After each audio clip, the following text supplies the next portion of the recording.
Nodevas palielinājums par pasu izgatavošanu ir jāceļ. Tas ir nepamatots un tas ir greizi sarēķināts.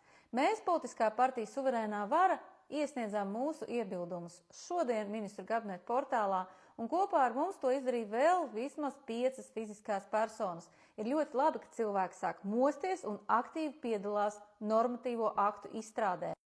Ja valsts vēlas uzlabot tās dokumenta drošību, tad mums, šī dokumenta turētājiem, nebūtu jāuztraucās par šīm papildus izmaksām. Tā ir galvenā doma, ko mēs arī uzrakstījām šajā iebildumā.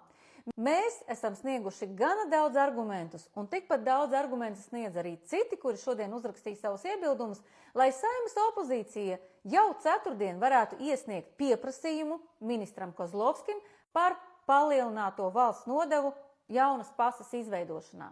Mēs sagaidām, ka ministru kabinets atcels šo grozījumu virzību un nodevas par pasas izgatavošanu paliks nemainīgas. Mēs aicinām visu Latvijas sabiedrību skaļi paust viedokli, bet Saeimas opozīciju beidzot sākt strādāt.